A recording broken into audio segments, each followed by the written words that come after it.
Hi, everyone that's here or listens to this later down the road after it's posted. I hope today finds you well. My name's Cody, and I've created this channel to build a reading community right here on YouTube. I'm hosting daily live book readings and posting them to my channel for people that either can't make it or prefer listening to books outside of a live setting so that they can still participate. And of course, for the people that don't know about this channel yet but discover it later on. I also post daily chapter readings of other books, so check those out and see what I'm currently working on for all of you. I love reading, and I love reading aloud to others, so it made sense that I create this channel and offer book readings to the YouTube community for people like you. Today I'm reading Chapter 9 of Alice's Adventures in Wonderland by Lewis Carroll. If you feel comfortable doing so, please subscribe to the channel. You'll have an easier time finding my live readings and chapter uploads in the future, and it also creates an opportunity for others to find this channel more easily and become a part of this community as we increase our family of book lovers one person at a time. All right. With all of that out of the way, let's begin Chapter 9 of today's book, titled The Mock Turtle's Story. I hope you enjoyed today's reading, and welcome to the Reading Time family.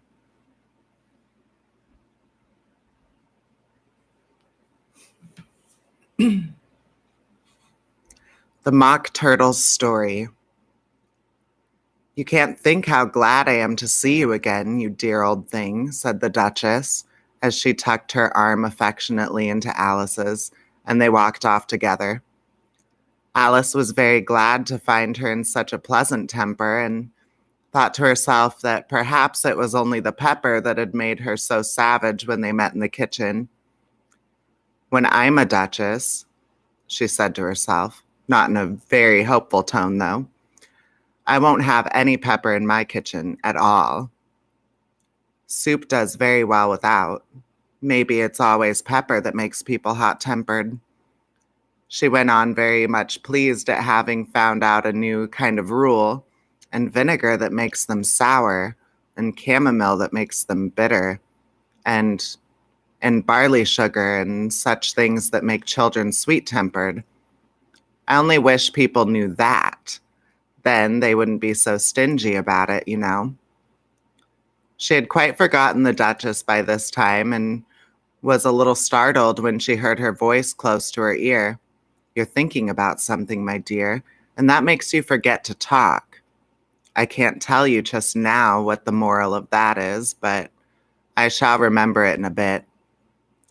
"Perhaps it hasn't one," Alice ventured to remark. "Tut, tut, child," said the Duchess. "Everything's got a moral, if only you can find it." And she squeezed herself up closer to Alice's side as she spoke. Alice did not much like keeping so close to her. First, because the Duchess was very ugly, and secondly, because she was exactly the right height to rest her chin upon Alice's shoulder, and it was an uncomfortably sharp chin. However, she did not like to be rude, so she bore it well as she could. "The game's going on rather better now," she said, by way of keeping up the conversation a little. "'Tis so," said the Duchess, "and the moral of that is, oh, 'tis love that makes the world go round." "Somebody said," Alice whispered, "that it's done by everybody minding their own business." "Ah, well, it means much the same thing," said the Duchess, digging her little sharp chin into Alice's shoulder as she added, "and the moral of that is, take care of the sense, and the sound will take care of themselves." How fond she is of finding morals in things, Alice thought to herself.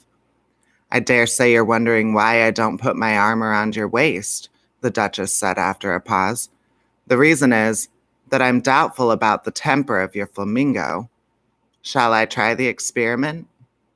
"He might bite," Alice cautiously replied, not feeling at all anxious to have the experiment tried. "Very true," said the Duchess. "Flamingos and mustard both bite, and the moral of that is, birds of a feather flock together." Only mustard isn't a bird, Alice remarked. Right as usual, said the Duchess. What a clear way you have of putting things. It's a mineral, I think, said Alice. Of course it is, said the Duchess, who seemed ready to agree to everything that Alice said. There's a large mustard mine near here, and the moral of that is, the more there is of mine, the less there is of yours. Oh, I know, exclaimed Alice, who had not attended to this last remark. It's a vegetable. It doesn't look like one, but it is. I quite agree with you, said the Duchess, and the moral of that is, be what you would seem to be. Or if you like it put more simply, never imagine yourself not to be otherwise than what it might appear to others that what you were or might have been was not otherwise than what you had been would have appeared to them to be otherwise. I think I should understand that better, Alice said very politely, if I had it written down, but I can't quite follow it as you say it. That's nothing to what I could say if I chose, the Duchess replied, in a pleased tone. Pray, don't trouble yourself to say it any longer than that, said Alice. Oh, don't talk about trouble, said the Duchess. I make you a present of everything I've just said as yet. A cheap sort of present, thought Alice. I'm glad they don't give birthday presents like that. But she did not venture to say it out loud. Thinking again? The Duchess asked with another dig of her sharp little chin. I've a right to think, said Alice sharply, for she was beginning to feel a bit worried. Just about as much right, said the Duchess, as pigs have to fly in the... But there, to Alice's great surprise, the Duchess's voice died away, even in the middle of her favorite word, moral, and the arm that was linked to hers began to tremble. Alice looked up, and there stood the Queen in front of them with her arms folded, frowning like a thunderstorm. A fine day, Your Majesty, the Duchess began in a low, weak tone. Now, I give you fair warning, shouted the Queen, stamping on the ground as she spoke. Either you or your head must be off, and that in about half no time. Take your choice. The Duchess took her choice and was gone in a moment. Let's go on with the game, the Queen said to Alice, and Alice was too much frightened to say a word, but slowly followed her back to the croquet ground. The other guests had taken advantage of the Queen's absence and were resting in the shade. However, the moment they saw her, they hurried back to the game, and the Queen merely remarking that a moment's delay would cost them their lives. All the time they were playing, the Queen never left off quarreling with the other players and shouting, "Off with his head," or "Off with her head." Those whom she sentenced were taken into custody by the soldiers, who of course had to leave off being arches to do this, so that by the end of half an hour or so there were no arches left, and all the players except the King, the Queen, and Alice were in custody and under sentence of execution. Then the Queen left off, quite out of breath, and said to Alice, "Have you seen the mock turtle yet?" "No," said Alice. "I don't even know what a mock turtle is." "It's the thing mock turtle soup is made from," said the Queen. "I never saw one or heard of one," said Alice. "Come on then," said the Queen, "and he shall tell you his story." As they walked off together, Alice heard the King say in a low voice to the company generally, "You are all pardoned. Come, that's a good thing," she said to herself, for she had felt quite unhappy at the number of executions the Queen had ordered. They very soon came upon a griffin lying fast asleep in the sun. If you don't know what a griffin is, look at the picture, which I don't have for you guys.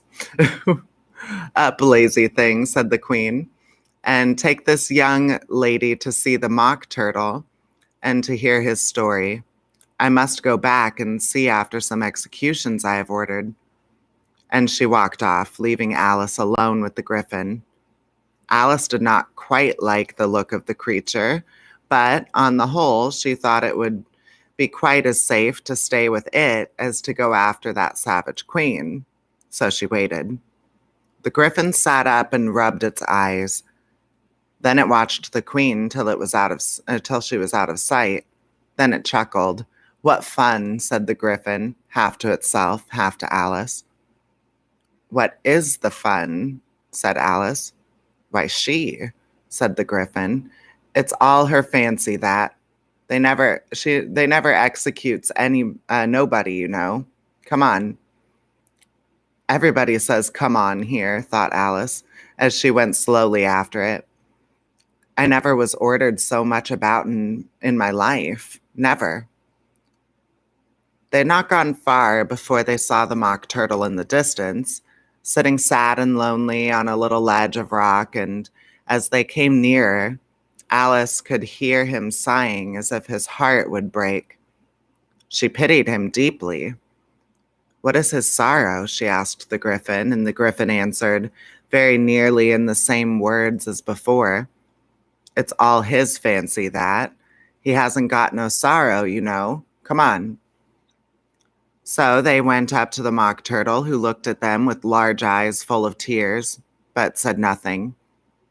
"This here young lady," said the griffin, "she wants for to know your history, she do." "I'll tell her," said the mock turtle in a deep, hollow tone. "Sit down, both of you, and don't speak a word till I've finished." So they sat down, and nobody spoke for some minutes. Alice thought to herself, "I don't see how he can ever finish if he doesn't begin," but she waited patiently. "Once," said the mock turtle at last, with a deep sigh, "I was a real turtle." These words were followed by a very long silence, broken only by an occasional exclamation of "Shakur" from the griffin and the constant heavy throbbing of the mock turtle. Alice was very nearly getting up and saying, "Thank you, sir, for your interesting story."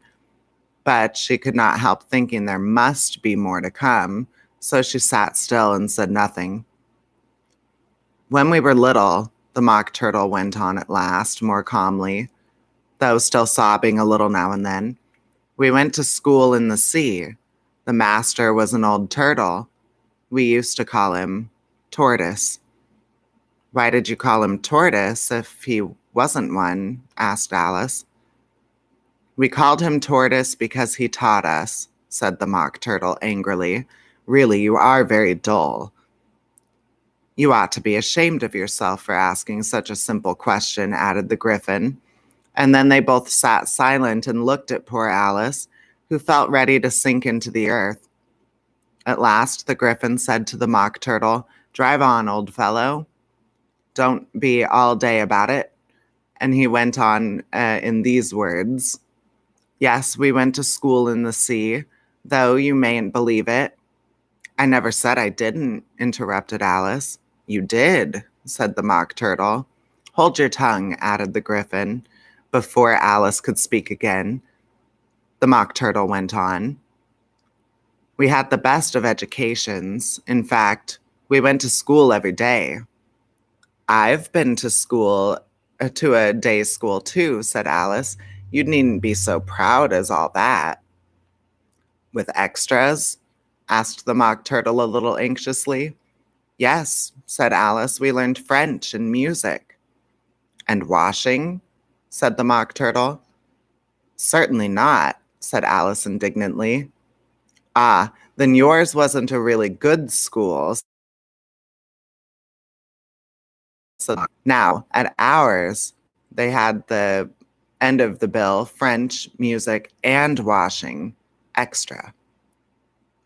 "You couldn't have wanted it much," said Alice, "living at the bottom of the sea." "I couldn't afford to learn it," said the mock turtle with a sigh. "I only took the regular course." "What was that?" inquired Alice. "Reeling and writhing, of course, to begin with," the mock turtle replied, "and then The different branches of arithmetic, ambition, distraction, uglification, and derision. I never heard of uglification, Alice ventured to say. What is it? The Griffin lifted up both his paws in surprise. What? Never heard of uglifying? It exclaimed. You know what to beautify is, I suppose. Yes, said Alice doubtfully. It means to make anything prettier. Well, then, the Griffin went on, if you don't know what to uglify is, you are a simpleton. Alice did not feel encouraged to ask any more questions about it, so she turned to the Mock Turtle and said, What else had you to learn? Well, there was mystery, the Mock Turtle replied, counting off the subject on his flappers. Mystery, ancient and modern, with seaography, the drawling. The drawling master was an old conger eel that used to come once a week. He taught us drawling, stretching, and fainting in coils. What was that like? Said Alice. Well, I can't show it to you myself, the Mock Turtle said. I'm too stiff, and the Griffin never learned it. Hadn't time, said the Griffin. I went to the classics master, though. He was an old crab, he was. I never went to him, the Mock Turtle said with a sigh. He taught laughing and grief, they used to say. So he did, said the Griffin, sighing in his turn, and both creatures hid their faces in their paws. And how many hours a day did you do lessons? Said Alice in a hurry to change the subject. 10 hours the first day, said the Mock Turtle, 9 the next, and so on. What a curious plan, exclaimed Alice. That's the reason they're called lessons, the Griffin remarked, because they lesson from day to day. This was quite a new idea to Alice, and she thought it over a little before she made her next remark. Then the 11th day must have been a holiday?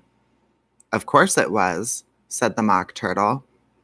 And how did you manage on the 12th? Alice went on eagerly. That's enough about lessons, the Griffin interrupted in a very decided tone. Tell her something about the games now. All right, guys, that is the end of chapter 9. I hope you enjoyed it. I enjoyed it. Tomorrow's chapter 10, the lobster quadrille. I'll be back at 10:30 a.m. Again, I do chapter readings. I post chapters of different books and stories every day on my channel, and I do a live read every morning. So check those out. I welcome you to explore all of the current stories and books that I have on my channel so far, and there's much more to come. So until next time, I will see you later, guys. All right, bye-bye.